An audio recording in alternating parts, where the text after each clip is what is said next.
actually. How do you know if you've been overtraining?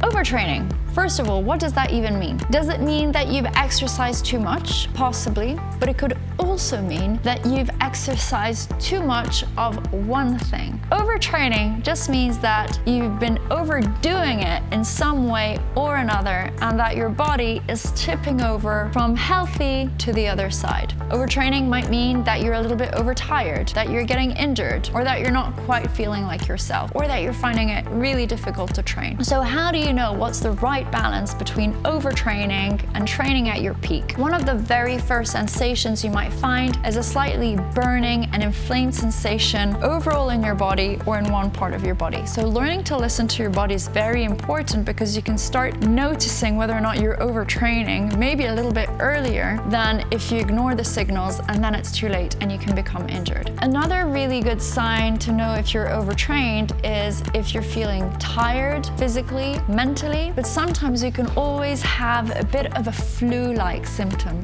as well. So what should you do if you're overtrained? Should you rest or push through? If you end up training on an overtrained body, your stability is going to be affected. So that means you might risk an injury. Your tissues, who are not necessarily as stable, might rupture a lot more quicker than they would if you're in full good health. But what if you don't have the luxury of resting? Remember that recovery is also a very important element of training, that repair and growth is a necessary part of training. Taking a day off is not for sissies. It's actually a requirement. It's very much needed in the training process. So make sure that you are fitting in some rest days and you're allowing yourself to recover and eating the right foods for growth and repair in your body and tissues. Thirdly, what you can do is, instead of taking a rest, is you could see if doing cross training might help. If you're feeling really tired and your muscles are sore, you might want to be doing something more gentle, such as movement, mobility, fascia training, that are going to focus on the connective tissues while giving your muscles a rest. So there's different ways to approach overtraining, but the number one thing is that you really learn to listen to yourself and the signals of your body. So we'd love to know, how do you feel that you're getting overtrained? And what tips can you give to your friends and other people around you if you see that they're starting to overdo it a little? We'll see you soon on Discover with Mavericks.